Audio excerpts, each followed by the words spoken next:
Welcome in, everybody, to Fantasy Pros. This is the Fantasy Football Podcast. It is me, Joey P, Joe Pizzapia. That, of course, is Mike Tagliere and Kyle Yates, and it's you. And today's show, it's all about the running backs. That's right. We're the committee that's going to tell you which running backs you want. We're going to go tier by tier, spot by spot, talk about the targets, the avoids, the sleepers, the busts, everything in between. I don't know if there's any booms in there. That's for tags to decide. But look, like I said, we're going to break it all down for you. And make sure you stick around to the end of the show, too, for a little What's Trending, America's favorite rising game show. And before we kick things off here, Tags, I know you were out on the bike yesterday on the open road. How are you feeling there? You enjoy that little time to yourself? I enjoyed the hell out of it when I was doing it. Unfortunately, today, I don't know what happened. I woke up and, my chest is all whatever, and I feel like I should be, laying down right now. Instead, I'm talking to you two clowns. Well, are you okay chest-wise? I mean, now I'm worried about when you say chest now. I don't know if you're just, sore from holding the handlebars or if we got to, call in an ambulance. Well, no, I can give an update on that, actually. I got results back from all my heart stuff and the cardiologist. Everything is good. So thank you guys for asking about it on Twitter and wherever. But yeah, everything's good. That's good. That is very good news. And just so you know, Yates, now that you're 27, as you get older, things are just going to hurt for no reason. Are you prepared for this? So this is so funny. So funny that you mentioned this because I was out on my birthday. I was out with a bunch of guys and we were talking and we got my son a trampoline for his birthday, which was just before. And just before my birthday. And the past few days afterwards, I had been waking up and been my lower back I'm sore. My lower back is killing me. Why am I sore? And then it clicked. I was like, is it because of the freaking trampoline that I am I've been jumping with him and I am so sore. It's really? This is because of a trampoline that my lower back's killing me? Yep. Welcome to old age. Yeah, it's great. It's great fun, let me tell you. Also, you know what else is great fun? Before we even get into the running backs of the tiers, the Draft Wizard. Super fun. We did a great mock yesterday. We had a great time there with Jeff Ratcliffe. If you missed that, make sure you go back over and watch it over on our YouTube channel on Fantasy Pros. And don't forget to click that little button to subscribe and the notifications bell. Ding that bell, baby. And also, I want to tell you about our cheat sheet creator at fantasypros.com/draftwizard. So, what is the cheat sheet creator, you ask? Well, I'll tell you. It's a great tool that allows you to combine all your favorite experts into one consensus sheet. With those experts, whenever they update their rankings, your cheat sheets will automatically update with them. You can even create customized rankings for your league using projections, or you can even import your own rankings to further customize your cheat sheet with tiers and player notes. You can do all of that. Plus, you can use your cheat sheet in both the Draft Simulator and the Draft Assistant tools on both our website and in our Draft Wizard app. So make sure you check out the cheat sheet creator only at fantasypros.com/draftwizard. You can have all of us in the room with you, your three best friends, the three amigos, Yates, Joey P, and Tags, all in there with the cheat sheet creator. And guess what? On top of that, this is only for MVP and Hall of Fame subscribers over there, and you're saying, well, I don't know if I want to do that. Okay, here you go. I'm going to sell you on it. You can create and use these custom sheets if you are a Hall of Fame subscriber or an MVP subscriber of Fantasy Pros. And if you go to fantasypros.com/offers and make a deposit on one of our partner sites, okay, any of the partner sites that are on there on fantasypros.com/offers, you can get 6 months free. That'll take you all the way through football season with us, and a Hall of Fame package, $65 value for free. So go to fantasypros.com/offers, play some more fantasy somewhere else because you love to do that, and you get the Hall of Fame package anyway for $65 value for 6 months for free. What more can you possibly ask for? Again, fantasypros.com/offers. We're just giving away free stuff because we're the best. We're just the best. We're so much fun. And you know what else is fun? Breaking down the tiers, breaking down the running backs and going through stuff. So forget the first tier because we know the elite is the elite. We don't have to talk about them. Christian McCaffrey's good at football. Dalvin Cook's good at football. Derrick Henry's good at football. Let's go to that next grouping after Kamara and those guys. Let's get to tier 2 because this is where the rubber meets the road, boys and girls. This is where we're in a point where there are guys that have questions in this tier, guys that could absolutely be first-round return values, and guys that might not. This tier on our half PPR consensus rankings sheet over on the ADP. At number 5 is Ezekiel Elliott. At number 6, Saquon Barkley. 7, Aaron Jones. Then you go to Jonathan Taylor at 8, and my boy, Nick Chubb, hashtag the Chubb Club, is at number 9. So, Tags, when you see this group, all these guys basically are going somewhere in that 5 to 10 range in first rounds. So when you see this group, where does your eye go to automatically saying, I like this guy, this value? In fact, I might even like one of these players more and rank them higher than where they are in this current tier and ranking. I mean, Ezekiel Elliott's the one that stands out to me. We could talk about his disappointing season last year, but he still finishes a top 12 running back. Once Dak Prescott went down, the entire offense kind of planted their faces in the sand. CeeDee Lamb, nobody wants to take that into consideration. It's like CeeDee Lamb struggled because Dak Prescott was hurt. You can't, running back can have that too. The offensive line was down to one healthy lineman at the end of the year. There were a lot of factors that went into it, but ultimately 2020 was the first season that Ezekiel Elliott did not produce RB2 or better numbers in at least 90% of his games. There is nobody over the course of their career who's posted 90% of RB2 games over their career. Ezekiel Elliott is the best running back I've charted from that aspect. The RB1, is he going to start sharing a little bit of work with Tony Pollard? Maybe a little bit, but he's one of the safest first-round picks you could make. So I would argue that Zeke probably fits in with that top tier for running backs more than he fits in with this tier. He's definitely the one for me.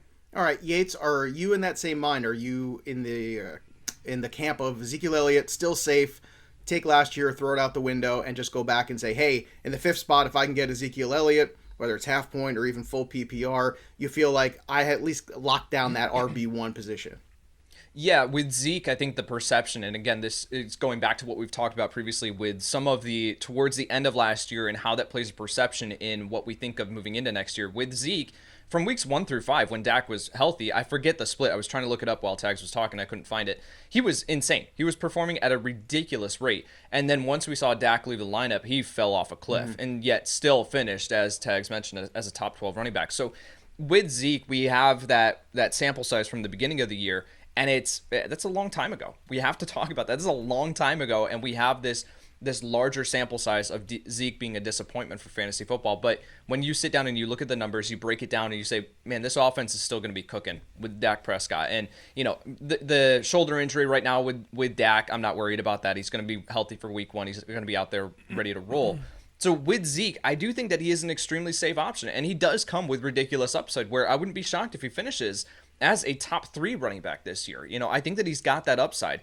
Yeah, Tony Pollard could factor in a little bit, but I don't think that it's going to take away the workload from Zeke and the scoring opportunities. That's the big thing. This offense is going to be in the red zone a ton. I love Zeke this year. Okay, so everybody likes Zeke, which means that if you've got the 6th pick, now you've really got a decision to make. You got Barkley, Jones, Taylor, and Chubb. Now, if everybody looks at my rankings, Chubb is that guy for me, and I'm perfectly at peace with that. I don't care if he doesn't catch all the balls. Just like I didn't care if Derrick Henry caught all the balls last year or the year before that. I'm cool with it. It's okay.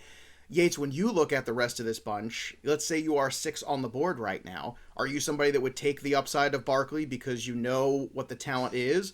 Do you want the safety of Nick Chubb? Or maybe Aaron Jones, the perennial guy who every single season seems to get undervalued and every year returns RB1 value? Oh, this is all dependent upon each fantasy manager and how much risk they're willing to take in their first round. With Saquon Barkley, the payoff could be huge because we all know the talent, but we've got the injury concerns. With Nick Chubb, we don't have any of the injury concerns. We know what he's going to be, but I don't think that he has RB1 overall upside because of just that limit with the receiving workload. So I think if you want to play it safe in your first round, Nick Chubb's the answer. If you want to take a little bit more risk at that 6th pick, then it's Saquon Barkley.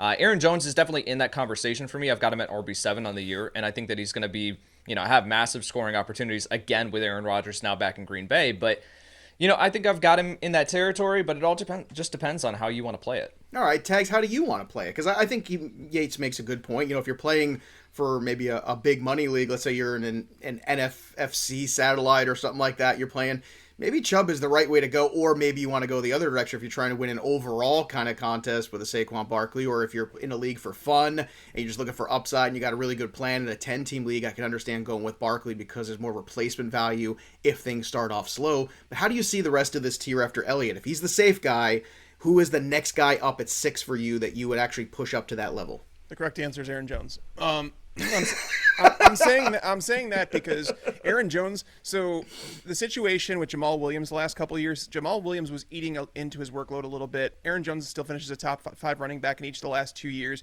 He's essentially Alvin Kamara, but nobody wants to acknowledge it. If Aaron Rodgers wasn't coming back, that was definitely going to lower him down my board because the overall potency of the offense was going to come down. Rodgers' touchdown rate is going to come down. It was 9.1% last year. It's not going to remain there. His career rate is 6.3. AJ Dillon is a thumper, sure. Jamaal Williams, he got carries too. So we should expect AJ Dillon to get some carries, yes. But at the same time, moving from Jamaal Williams to AJ Dillon is actually going to upgrade Aaron Jones in terms of what he gets in the passing game. He has developed that chemistry with Aaron Rodgers. This team obviously invested a lot of money into him.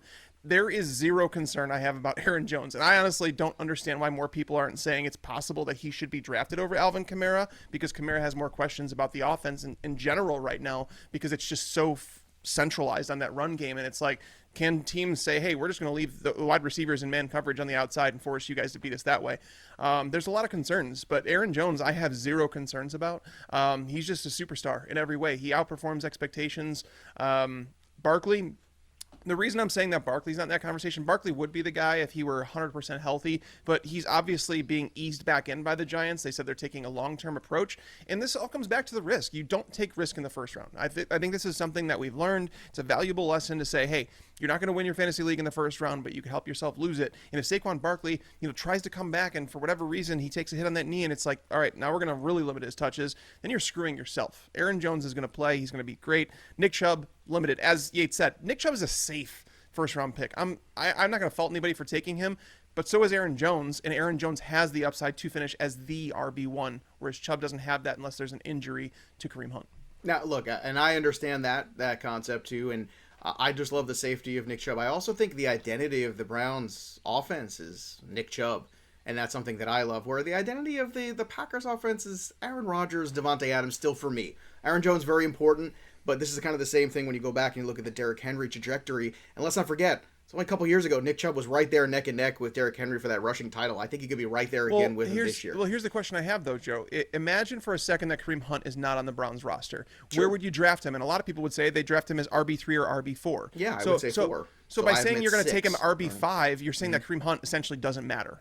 And he doesn't. I'm not saying he doesn't matter. I'm saying he doesn't necessarily matter more to me than, say, it's also a team that doesn't use a tight end, right? Let's say this was a team that liked to use a tight end a little bit, throw some short passes and things like that. That's not really in the bag of the Cleveland Browns offense. It's not something they do. Well, they did make Austin Hooper the highest paid tight end at one point. Yeah, but they didn't make him the highest used tight end last time I checked. That's all I care about. I don't care what your dollar signs say. I care what your volume says.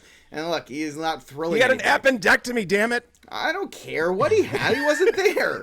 I'm just sorry. Like, I gotta poke at you, man. I gotta poke at you. Chubb is a safe first round pick. I think that it comes down to the difference there as far as rankings and rankings philosophy of projections. If you look at it from just a pure projection standpoint, there's not a path for Nick Chubb to be a top 5 fantasy football running back.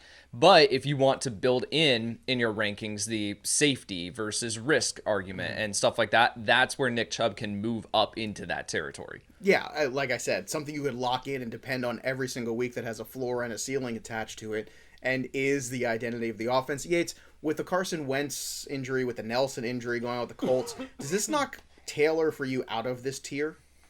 It does. Okay. And Jonathan Taylor was towards the end of this tier anyway to begin with. So I just finished my rankings. I made an update earlier today. He's at RB11 on the year now. So the thing with the Colts offense is, yes, they're going to rely on Jonathan Taylor if Jacob Eason is indeed the starter for however many games. And that's part of this too, is that we do not know how long Carson Wentz is going to be out of the lineup. So when you have a inexperienced quarterback like Jacob Eason stepping in, yes, they're going to lean on Jonathan Taylor, but the overall plays ran for this offense is probably going to come down quite a little bit here because Jacob Eason might not be able to convert those third down throws, those throws to keep the offense moving. So, you can lean on Jonathan Taylor, but if the offense isn't as potent or running as many plays, then it limits the overall upside for a running back like JT. So I've got him a little bit further down just because, and that's projecting Wentz to miss 3 games. If he misses 5, 6, then we could be talking about Jonathan Taylor out as a RB15 in my rankings. I wonder if Phillip Rivers is sick of being at home and all of his kids and thinking about coming back. Who knows? Keep an eye on that one. They were asking him. He's like, no, I'm happy coaching high school football. We'll see. We'll see if the NFL comes calling again for him. Now let's validate some of these running backs in the next tier because they have got some questions here. You got tier 3. Again, this is on half PPR over on our ADP over on Fantasy Pros. Austin Ekeler at 10, Antonio Gibson at 11, Joe Mixon at 12, Najee Harris at 13, Clyde Edwards-Helaire at 14. I'm going to start with you on this one, Yates. I know for me, I don't want to speak for Tabs, but I'm just going to guess for Tags. Harris and Clyde Edwards-Helaire probably higher up on this tier probably than where the consensus has him right now. You're a Mixon guy. Is Mixon your target in this group, or is there somebody else that you like better out of these 5 guys? Mixon is the target for me. I've got him at RB9 on the year. And Najee Harris, though, breathing right down his neck at RB10. So I think you can't go wrong with this tier, really. Austin Ekeler, safe option. You know what you're going to get week in and week out. Najee Harris, you know that he's heading for a massive workload. Antonio Gibson, man, that's an upside swing. That's a swing for the fences that could absolutely pay off. I'm really, really excited about Gibson this year. CEH is the one that gives me a little bit of pause here, just at this price point. I have him just a couple of spots lower, so I'm not, it's nitpicking here. But Joe Mixon is the target for me because there are few running backs in the NFL that are heading for his type of workload, both on the ground and through the air. So Joe Mixon for me is the target there because we know the talent, we know the offense is going to be good, relatively speaking, and so I think that Mixon is going to be the safest option if you're not baking into the injury concerns there, just because, and again, I've talked about that at length, so I don't want to go into that a ton here, but I do think that Mixon is the target for me in this range. Now, it's funny. All of these guys I feel more comfortable with as my second running back, to be honest with you. Like, I love Mixon as my 2. I love Gibson as my 2 because you talk about the upside these guys potentially bring. I'm just worried about them being the guy in my fantasy rotation, right? The RB1. I have a hard time getting there with all of them except for one, and it's Najee Harris, and I'm already willing to go there. I've put myself on a limb there in the Black Book on it. The Tags has put himself on the limb many times here. Tags, you're still on this horse, right? You are going along with Najee Harris in this group. So let's take him out of the equation. Let's say Najee Harris is off the board. Of this tier, who do you think can be that workhorse running back 1 that you feel good about as your RB1 in this group of 5, or should I say 4 remaining guys? If I'm taking Mixon as my RB1, I'm not mad about it. Mad about it at all. Austin Ekeler so I like Ekeler. When I did projections, he came up higher than I thought he would. But to be fair, there's still question marks about the offense changing. Anthony Lynn is gone. They drafted Larry Roundtree, and it seems like they want to use the bigger running backs on the goal line. It seems like it's going to be a multiple back situation. Now, does Justin Herbert get more confident, stop dumping down to someone like Ekeler? Jared Cook coming over from the Saints offense, Joe Lombardi coming over, he knows the offense. Does that play into anything? Do him and Herbert have chemistry together? Does Mike Williams take a step forward? We know Keenan Allen's not going anywhere. So there are question marks with Ekeler, but again, getting him as a low-end RB1, especially in any sort of PPR format, I'm okay with it. Mixon has the guaranteed workload. As long as he's healthy, he is getting 18-plus touches per game. And if you were to go through the boom-bust and everything in between reports, you'd see running backs that have 18-plus touches per game are RB1s. They just are. They finish there because touches are what matter most to running backs. I'm not going to fault Yates for saying this. Like, Clyde Edwards-Helaire is someone that I absolutely love to get as my RB2 because it's stealing and he does have top 5 upside. Now, would I take him over Mixon? I have him 1 spot below Mixon in my rankings, so I'm not there yet. Clyde Edwards-Helaire has come up to where he probably should be going. To be fair, earlier in the offseason, we had talked about it. Edwards-Helaire was going as RB18, RB19, and I said, this is the biggest steal. We need to raise this. And obviously it's happened, and it's unfortunate because now I'm not getting him in the 3rd round as consistently. It's the same thing with Mixon. Mixon was so low, and now he's risen. I'm like, dang it, now I can't get him at an extreme value. Damn us. Yep. Why do we ruin nice things for ourselves? Why do we do this? Oh, it's our job. That's why we're trying to help everybody. Yep. But, going back to this point too, I mean, considering even the value of Helaire where he is, Tags, you think he does have upside of top 5 because of the offense he's in and because we saw Kareem Hunt do it a few years ago if he gets that kind of a workload. Is Clyde Edwards-Helaire become the league winner type guy then in that instance? He was 3rd round that was league winner territory because again you don't have to worry so much about risk at that point because there's the proven players are starting to come off the board and there's not locks at wide receiver 1 or RB1 production that's the idea, right? Is your RB2 gives you RB1 upside. Seeing guys like Antonio Gibson go over Edwards-Helaire doesn't really make a whole lot of sense to me. And you could like Antonio Gibson and expect him to take a step forward and all these things, but you're building that into his cost. Like, understand, it's the same thing with Kyle Pitts, where it's like, if you think that can happen, cool. Like, I'm okay with that because they're good football players. However, you're taking a massive leap by saying this is going to happen, and you're paying for that breakout before it even happens. So that's a little frustrating because that's the thing. Guys, we could do this every year. If we were to go back through last year and say, all right, which players being drafted in the first 2 or 3 rounds were busts, and say, could we have identified them and said, did we paid too much for Clyde Edwards-Helaire, before he proved anything on the NFL field and stuff like that, which is true. And again, that's the idea, is to identify potential roadblocks for them to not reach where you're drafting them. In drafting Antonio Gibson as an RB1, you're paying for a breakout. You need that breakout to happen. Right. You need for him to get more touches in this offense, and they've added players in that offense. So it's really difficult for me to say it's a lock for Antonio Gibson. He's the one that doesn't belong in this tier. Antonio Gibson belongs in the tier with J.K. Dobbins, DeAndre Swift, guys like that. All right, well, let's talk about that tier. Disagree. Go ahead. Disagree. Well, go ahead, disagree. Yates. Why do you disagree? So, all right, so the different, Tags is saying like Antonio Gibson, you're waiting for the breakout. I'm going to disagree because Antonio Gibson broke out last year to the tune of 11 rushing touchdowns on 170 rush attempts. Now, that's a ridiculous rate. Regression. So, like, it does. But at the same time, if we're projecting regression, but we're also projecting that he's going to get more work on the ground because he had 170 rush attempts last year. Clyde Edwards-Helaire had 181. And Edwards-Helaire only finished with 4 rushing touchdowns. So I get the upside argument with CEH. I really do. If he gets the workload, absolutely. And you and I were both in on CEH last year saying like this is because of the offense, because of the talent, totally get why he's being drafted as highly as he was last year, especially after Le'Veon Bell. And so I think, Damien Williams. So I think with Antonio Gibson, like that's the argument, is that he's already done it. Like he has upside to where the point where 12 rushing touchdowns this year, 14 rushing touchdowns, like he can do it because he's getting the work in the red zone. Whereas CEH, I don't know if we have that guarantee. He was Antonio Gibson was essentially a Tyler Lockett type receiver, running back last year. He had 29% of his fantasy points came against the Cowboys. Yeah, he had some big games. He does play the Cowboys twice this year. And that's the thing, is if you were to go look in the report on the boom bust and everything in between, you'd see that Antonio Gibson, he wasn't even close to an RB2. He was more like an RB3, and then you got some big performances out of him. And again, expecting him to take a step forward, I do. I have him ranked as my 15th running back. That's a step forward in terms of projections over an entire season. Now, last year, people are going to say, he finished his RB12 last year, Tags.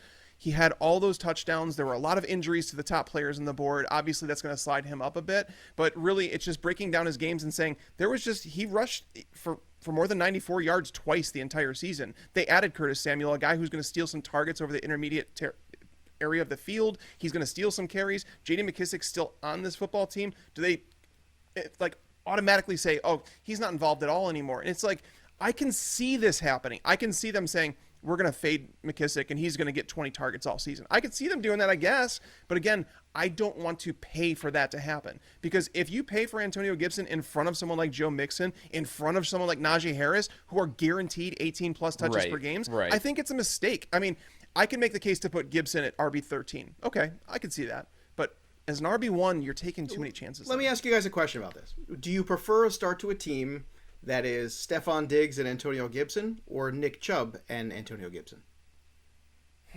I would love the running back stack there. I mean, I would obviously love to have Stephon Diggs on my roster, but to have Nick Chubb where you have ADP, that safety. Right, ADP, this is basically a very doable thing. So that's why I'm putting it out there, because this is how you want to talk about roster construction, building teams, so go ahead. Yeah, if you've got Nick Chubb where you know the safety, you know the workload, you know the guarantee that there's very little risk with him in the first round, then you come back and you get Antonio Gibson, because here's the thing too, he had 33 career rush attempts in college. Like, this was a guy who was still learning the running back position last year, and he came out with 4.7 yards per carry and 11 freaking rushing touchdowns. Mm-hmm. Like, so he is still, I think he's going to take a massive leap. I get the argument though of purchasing him over Joe Mixon, over Najee Harris. I can't get on board with that, but I'm saying that this guy has ridiculous upside, top 5 upside if he does get that workload. So yes, I love pairing him, that argument there, Joe, and that example of pairing him with Nick Chubb, because you have the safety, right, and then you have the upside. How about I'll rather take Davante Adams and Najee Harris. All right. I understand you'd rather do that, but that's not. Let's say they're not available. Let's say that's not what you're. I would rather take Christian McCaffrey and Alvin Kamara. Yeah, I'd rather do a lot of things. I'd rather grow hair back on my head. That's not happening anytime soon either. Tags. If you were drafting realistically in a 7 or 8 spot, you could get Davante Adams and Najee Harris or Joe Mixon. Yeah, but okay, yes, but you know what? If you're in a draft with me, you're not going to get Najee Harris back to you. So, do you want Davante Adams and Antonio Gibson? No, I want Davante Adams and Joe Mixon then.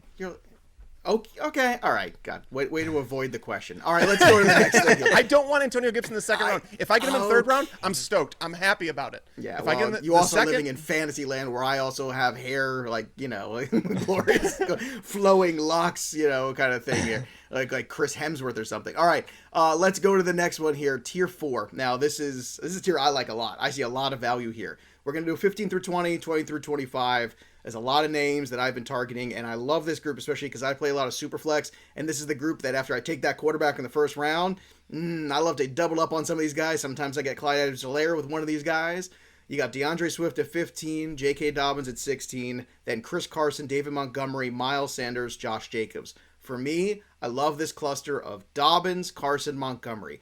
I'd love to double up with two of these guys. If I went Devontae Adams in the first round, in a Superflex, if I went with a big-time quarterback in the first round, give me two of these running backs. I am happy. I feel good about those guys. I feel less good about Swift. Tags, how do you feel about this group here between Jacob, Sanders, Montgomery, Carson, Dobbins, and Swift in the reverse order there I just gave them?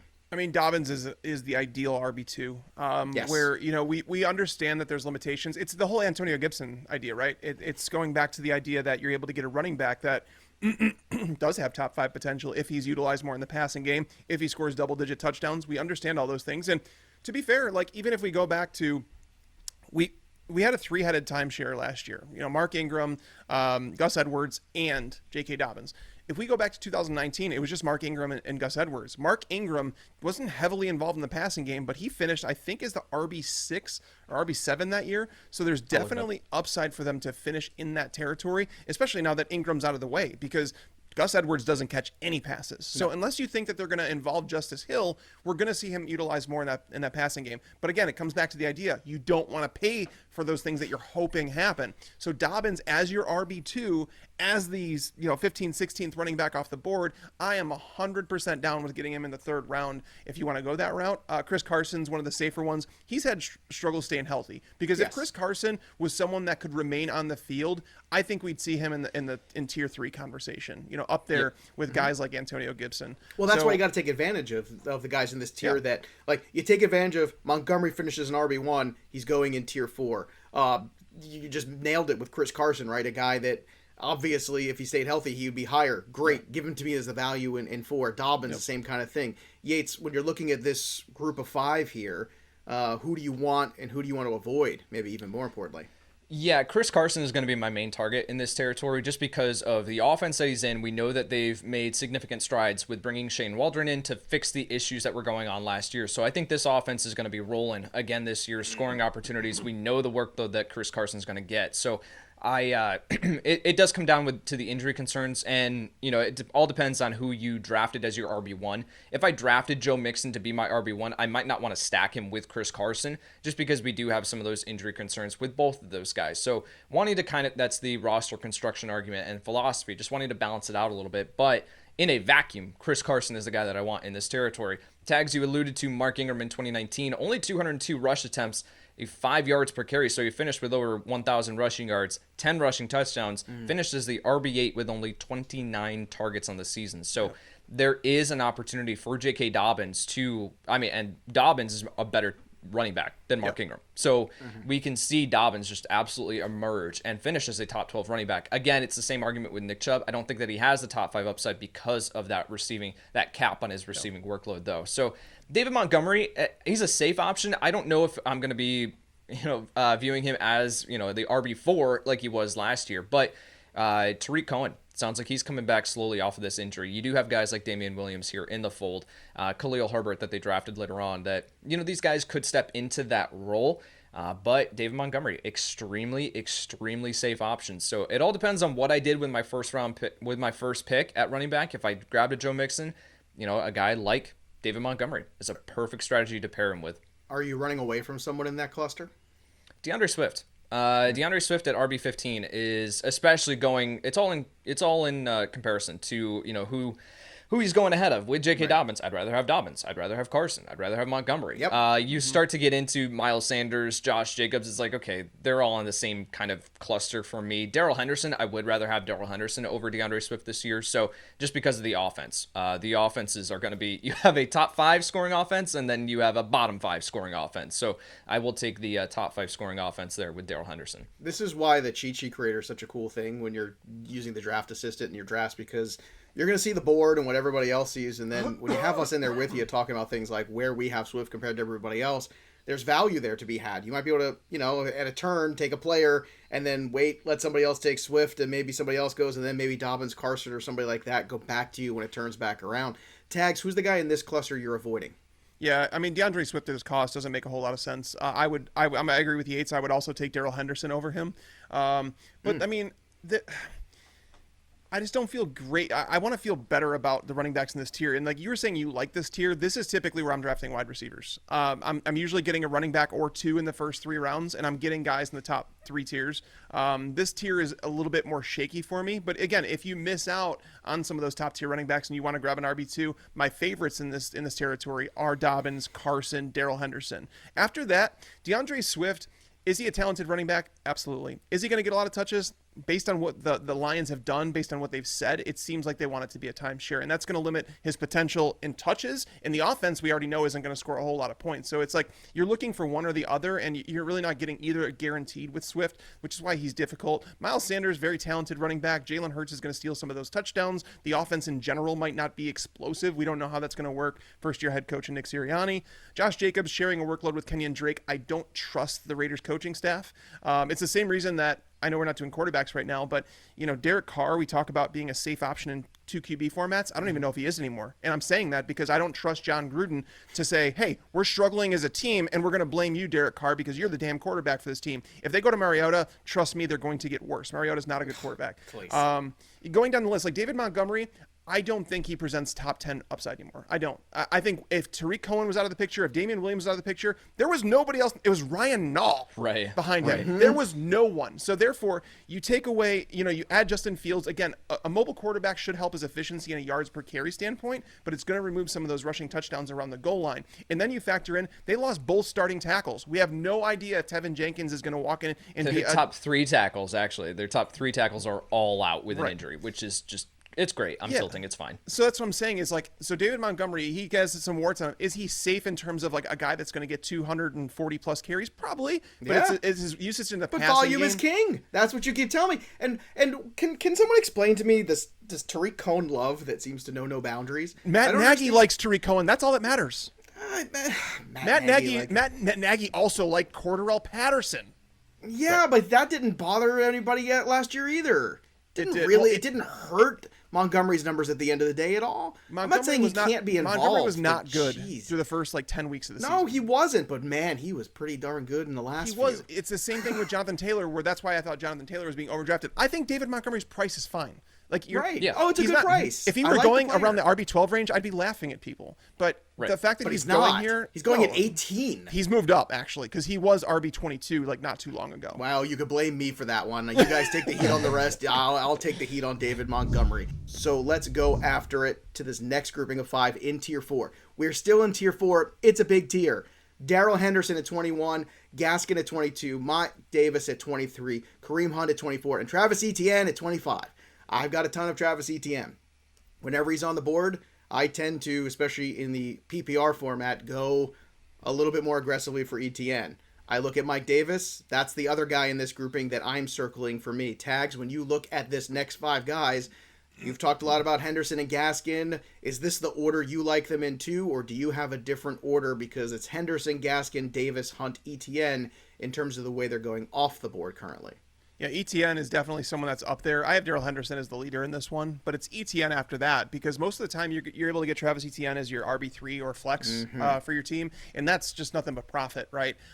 James Robinson, it's funny because you can go on our website and see ECR versus ADP, so experts versus ADP, and you'll see as you go down the running backs, you'll see +1, -1, 2, sometimes 3 or 4. James Robinson, +8 in ADP versus analysts. So therefore, the people that are actually paying attention, that are doing this for a living, they're realizing James Robinson is not going to be a big part of this offense, and people are drafting him as an RB2 in public leagues, which is just crazy to me. Travis Etienne, this is a new coaching staff. Like, stop thinking. It's almost like the same thing with David Montgomery last year, where there was no one else in the roster. It was like default James Robinson was the guy. And, was he good? Yeah, he was better than I think anybody expected. But if you were to break down the numbers and actually look at them, you'd say he was an above average running back, but it wasn't anything like elite, out of this world, like J.K. Dobbins per touch production, Nick Chubb per touch production. It wasn't like that. It was volume. It was volume. That's what it was. And now you have a new head coach, you have a new play caller, you have a new quarterback. This system is going to run 4 wide receivers a lot of the time, and that's why they're talking about putting Travis Etienne in the slot. And some people are like, "Oh, great, they drafted a running back to use him as a slot receiver." You act like using him as a receiver is a bad thing.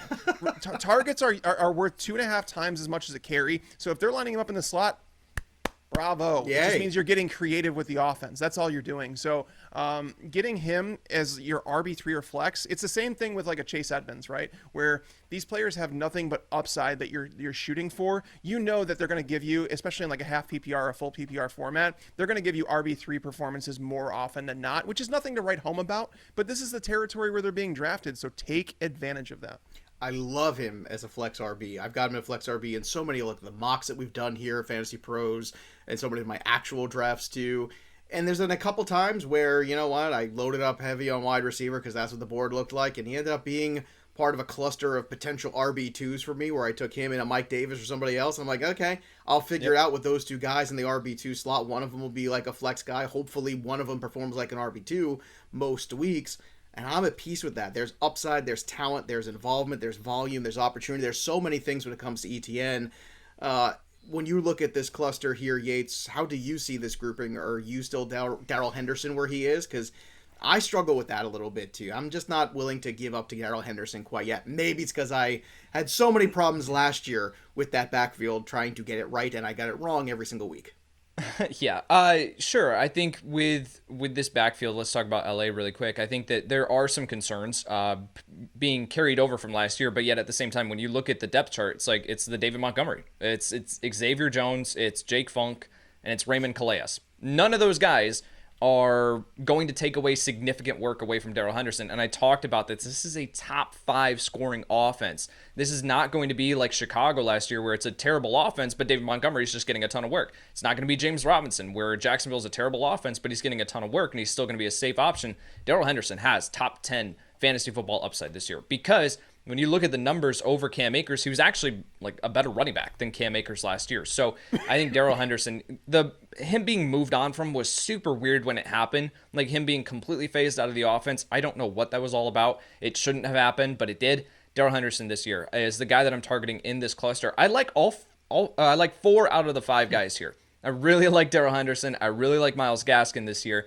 Mike Davis, we talked about on earlier episode this week, that I do like him. I just have durability concerns over the length of the season. Travis Etienne, I've been way out in front of this one. I had Travis Etienne at like RB14 the entire offseason.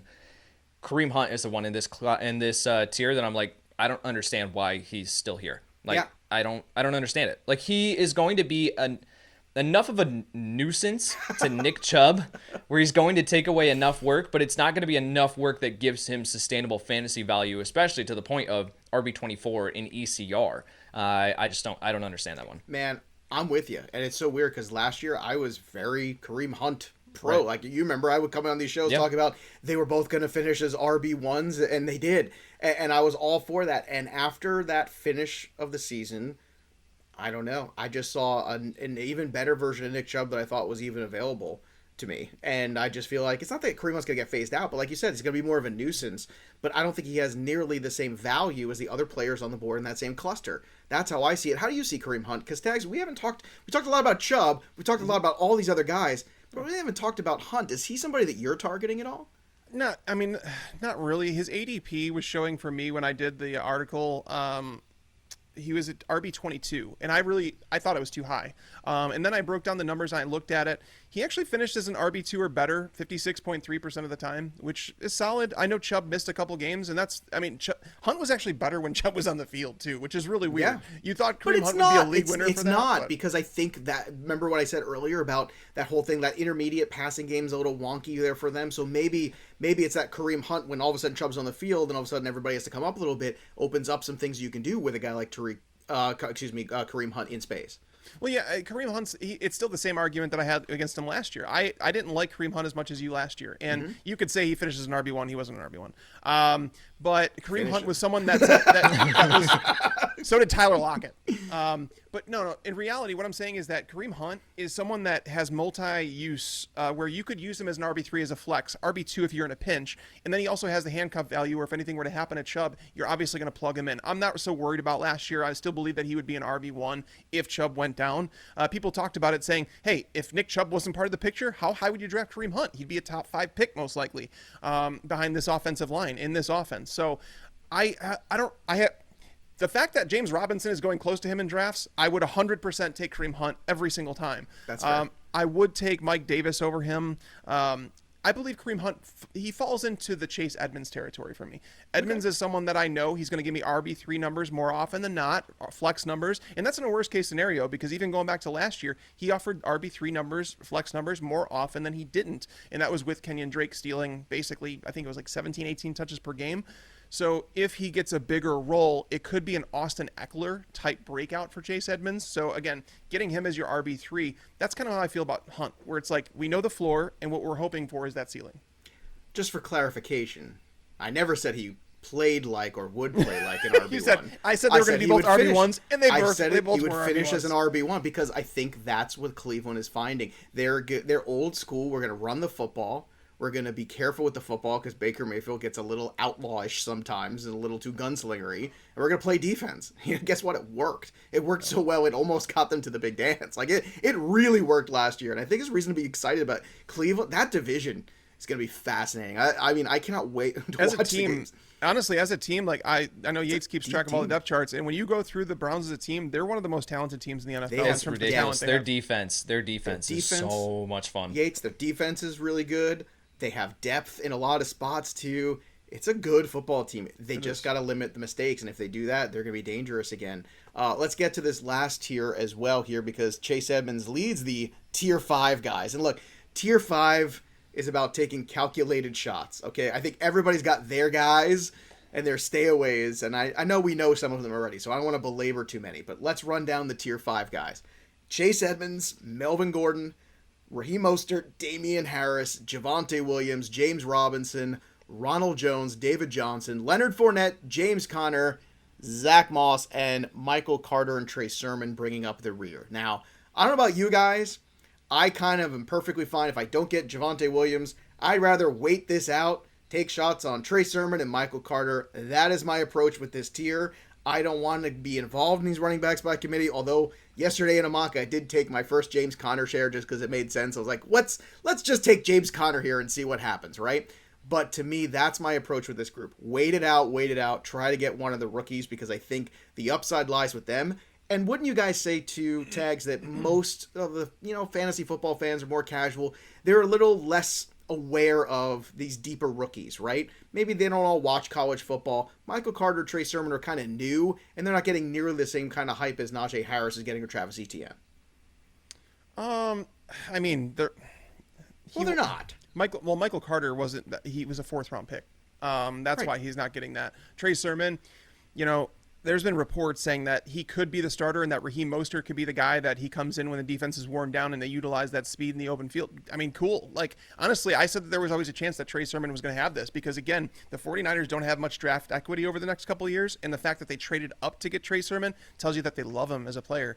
He could wear down an opposing defense 100%. So he's someone that we're seeing him creep up because, again, he was in the 40s and now he's at 38.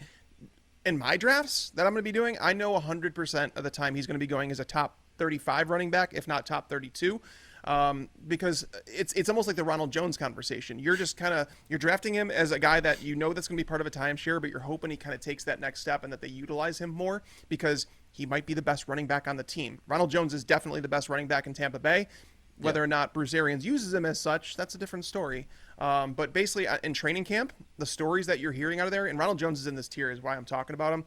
The stories we're hearing out of training camp is that Ronald Jones is by far the best running back out there. That it's not even that it's a distant second to Leonard Fournette, and I don't think many people realize that. And I want to ask you guys something because we have not talked about Damien Harris on this show. I've talked about him. I tend to do it when you're not around because I hate hearing you say how negative it is. Well, no. I liked Damien Harris when he was coming out of college. However, where are people talking about there's top 12 upside with this guy? I don't know. That's mad. Who says that? Some people are saying he's a Bring sleeper them that to my presents house. RB1 potential. And I'm That's like, insane. guys, I mean, we understand that even if Mac Jones were to take over in this offense, like obviously it'd be more pass heavy, and I'd like him more in that scenario. But let's not pretend it's Tom Brady led offense and this team is going to be top 5 scoring in the NFL. Like that's people have a ridiculous expectation for Mac Jones. They do. I do not understand it. Like people think, and I guess I understand it because throughout the pre-draft process, there were so many people that were like, he's pro ready and he's ready to step in right away and he's ready to take over. Rosen too. Yeah, really. Like he's ready to step in and take over this offense, an offense and take him to another level. I was like, no, he's not. Like, have you watched tape? Because he's really not. He needs a perfect situation around him. And I'm sorry, but going from a wide receiver core of Jalen Waddle, Devontae Smith, and John Mechie to then Nelson Aguilar, Kendrick Bourne, and Jacoby Myers. You can throw Jonnu Smith and Hunter Henry in there, but that's not better than what he had at Alabama, which is crazy, especially with the offensive line in front of him at Alabama too. So, yeah, Damien Harris, don't understand it whatsoever. Because Cam Newton is going to be starting the season, which I called, then Damien Harris is going to be dropped in leagues because he's not going to perform. He's not going to get the touchdowns. It's going to be Cam Newton in the red zone. He's going to be dropped in some leagues by week 3 or 4, and that's when you can go get him. Do not draft him at this price point. I don't like him at that specific price point, but I will take him on my roster. And as somebody who likes Damien Harris, the notion of him being a top 12 running back is absolutely insane. That's just pure madness. Crazy. I don't know. And it's one thing to like a player, it's another thing to put that kind of expectation. That's insane. And everybody knows my thoughts between the Cam Newton situation and Mac Jones. Not that I think Mac Jones is Tom Brady, but my goodness, last year was not good. Yates, I have a question for you. Would you rather have Javonte Williams at 30, or would you rather wait one more round, because that's basically what the ADP is telling you, and take a shot on Carter or Sermon? Yeah, this is a great question. I think I'm going to take Michael Carter there. I'm going to wait around and I'm going to come back and I'm going to grab Michael Carter because with Javonte Williams, I do think that we're going to see him take over at least the majority of the workload here in Denver by the end of this season. But I do think that Melvin Gordon is going to remain involved heavily throughout the year. So once in comparison there to New York, where it's Tevin Coleman, LaMichael Pirine, Ty Johnson, like we could see Michael Carter take over this backfield, by week 3. I just can't see that happening yet with Javonte Williams. So I think I'll take the immediate production there, or I'm banking on immediate production with Michael Carter a little bit later on, then taking that Javonte Williams. I'll take another wide receiver at that spot. All right, tier 6. This is it. This is the last group where you start throwing darts for depth on your bench at the end. Kenyon Drake at number 39. Then you got 40, A.J. Dillon, Gus Edwards, Singletary, Jamaal Williams, Tony Pollard, Hines, Latavius Murray, Phillip Lindsay, McKissick, James White, everybody's favorite running back in the world, Tariq Cohen, Alexander Madison, Tevin Coleman, Tag's favorite, and Rashad Penny. Now, I look at this list, and I think Kenyon Drake at 39 is a fascinating investment because if there's an injury... Stop betting on the Raiders. Stop betting on the damn Raiders. I really like what this guy's got to offer. I like what he does. He's a grinder. Gus tell Edwards, you what, man. A.J. Dillon, Jamaal Williams. The group at the top here is pretty good. You know me. I'm taking some shots of Phillip Lindsay in some best ball and some deepers leagues because I don't have any faith that David Johnson staying healthy for a full season. So when you have this cluster here at the end, boys, who is it that are your guys? Circle your dudes because I know you got them. Tags, who you have here in this very last tier we're going to talk about that really stands out. Is it a Pollard? Is it a Nyheim Hines? Or is it somebody like a Gus Edwards who you just think is still a part of this offense and would benefit with an injury all of a sudden a great deal? When you're in this tier of running backs, this is for your bench draft upside. Right. Yeah, Do not waste picks. Do not do that. So it's don't draft Jamaal Williams. There's not much upside there. Do not draft Phillip Lindsay. I'm sorry, Joe. Did you see? Okay, so really quick, did you see the Did you just say what I thought you said? Did you think? Yeah, I think you did. I think you did. Now we got it. This is no longer a family show. Okay, so did you guys see we did a top 30 the values per team article? Did you guys see this? We all went through and added our top values per team. As a joke, I went in and added for Houston Texans. I just said, "Who cares?" Yep. And that was all I said for the top value. And I thought it was going to get caught before it got published. No, it got published, and a listener pointed it out to me. Glorious. And Blaine just kept it. They just kept it in the article. That's terrible, dude. You're right. I don't want anyone. No, from the I like Houston Philip Lindsay as a running back, but that situation. All right, enough with the Philip Lindsay hate. Give me somebody you Tony do Pollard. like here. Tony Pollard is the one. Yeah. Okay. He's the one. Why? Because Ezekiel Elliott's so safe? You just spent the whole beginning of the show. We've come full circle. He's so safe. He's so wonderful. Now you want to make Tony Pollard investments. He is. You're looking for a guy that. So here's what you think about when you're grabbing running backs for your bench. You think, what happens if the starter goes down? Who does this running back become? Can I use him every single week? Tony Pollard would be a top 12 play every single week if Ezekiel Elliott went down. You can't say that about guys like Gus Edwards. You can't say it about Kenyon Drake. I mean, can you say it about Jamaal Williams? No, hell no. Okay, I'm just so I'm if just not a top 12. So here's the thing: if DeAndre Swift got hurt, he'd obviously become more viable. But this team already brought in Todd Gurley with all these guys in the roster. They drafted Jamar Jefferson. So this team has shown you, the coaching staff has shown you, that they're going to bring in someone else if there was an injury to DeAndre Swift, which again would curb the enthusiasm for Jamaal Williams, who is playing in a low-scoring offense. The thing that they have going for them, the reason that DeAndre Swift, I don't want to say is a must-avoid, as like a back-end RB2, that offensive line is really freaking good. Like, the Detroit Lions offensive line is top 10 in the NFL. So, unfortunately, the defense isn't going to allow. But, again, Jamaal Williams, he doesn't do a lot for me. I would much rather have Tony Pollard because, again, we can't predict injuries. Stop trying to do that. Stop trying to say this player's that. We can't do it. So, basically, just look at the situation and say, if the starter got hurt, because these are all backups, if the starter got hurt, who would I want on my team and who could I see plugging in every single week? It wouldn't be Philip Lindsay. It wouldn't be J.D. McKissick. It wouldn't be Tariq Cohen. Like you're talking, Drake has. I guess Drake would be probably the third down back that you could see doing that. Drake Dillon could be that guy. Like Drake is the guy to me that you circle and go, okay, well they went out and acquired him. Yates, who's that guy for you that you look in this cluster and say this is a guy that tends to find his way onto Yates benches? Yeah, so there's Gus Edwards for one, because I do think that he's going to have a role. I do think that he comes with upside if something were to happen to J.K. Dobbins. Tony Pollard for sure. I'm in agreement with Tags there. Latavius Murray does come with that a little bit because if something were to happen to Alvin Kamara, you've got an opportunity. You've got a role. And then a little bit further down, I'm intrigued by Rashad Penny, especially at this price. You know, RB 53 in ECR. I think he's around that in ADP too. So I can add him as the final pick. Excuse me, the final pick in my draft, and I see what his workload looks like. Are they going to get him involved? Which reports out of training camp, which we've heard this before, but reports out of training camp are that he's looking pretty good. And so do we see more of that rotation here with Chris Carson, especially because I think this offense is going to be pretty good. So it's worth a shot with Rashad Penny because he could end up being a flex play, and especially he comes with upside if something were to happen to Chris Carson. So. Well, I'll tell you what. If Philip Lindsay has, I don't know, we got to set a number, whatever Tag's projections are for him. If he goes over that, I think we need a song bet. If he goes under it, I'll sing you a song, Tags, right here on the program. We'll do a little karaoke song bet, you and me.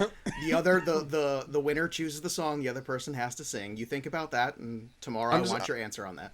All right, my projections have him at 1,000 yards rushing. And no. I can see your projections. So that's the problem. No, you can't. Oh, I can see them. I can see them in my eye, in my mind. All right, we've put in all the work. Now let's get to some fun. What's trending? Well, let's find out and let's turn it around and talk some football and some life. Bill Gates and his wife Melinda are now officially divorced. Melinda filed for divorce back in May. No prenup between them. I don't know how this happened. So the divorce settlement could give her $130 billion. That's not bad. I think Yates could probably live on that for a couple months. That's player absurd. Is going to cost you a fantasy league this year that you know, that you love, that you go in there, you're going to draft, and you think that, you know what, there's that chance that it's going to blow up? Is it Joe Mixon? Is it somebody like that? Yates, who's that guy that you know deep down in your heart, as much as you love him, you know that there's a chance when this goes south, it's going to crush you? I love him. I don't think that it's going to work, or it has the potential to blow up. That's Saquon Barkley. That's a good one. How about for you, Tags? Who's gonna blow up and kill your season potentially? Obviously, I would not draft someone if I actually believed it, but someone that if they did bust, it would truly break my soul. It would be Julio Jones. Okay, that's a good one. That's a very good one, too. All right, this was a cool thing that was trending. Apparently, there was a typhoon going on, and these kids were in this cafe playing video games. They're up to, like, waist water in this cafe, and they still keep playing video games. This is amazing. This is commitment, which I love. And I'm just curious, Tags, Yates, what video game did you lose the most hours of your life to, possibly? Like, when you look back at your youth, I don't know if you're a gamer or not, but what can you say, man, I lost hours and hours of my life to this, because this is commitment here, in the middle of a typhoon playing a video game. Where were the outlets? That was my first question, too. You're looking at this picture I put in here, right? I can only assume the outlets were up higher, because this looks like everyone's going to die. They're literally all plugged in here, sitting there in these chairs, playing games, and the water is waist deep right now, and they're just going ahead. They got to level up. So I don't know where the outlets are. I don't know how this ended. Yeah, they all look like they're up on the wall. Yeah, so there you go. Not that that's safe, but anyway, Tags, what game did you lose the most hours of your life playing? Yeah, I wasn't a kid when it happened either, because I didn't play video games as a kid. I really didn't. I was a sports kid outside all the time. But as I got older, I played Call of Duty. I think my favorite one that I played was Black Ops 2. That was the game, man. And then as it went more and more futuristic, I got further and further away from it. But Black Ops 2 was so much fun. Yates, did you have a game that you lost a lot of your life to? In college, it was Black Ops 2.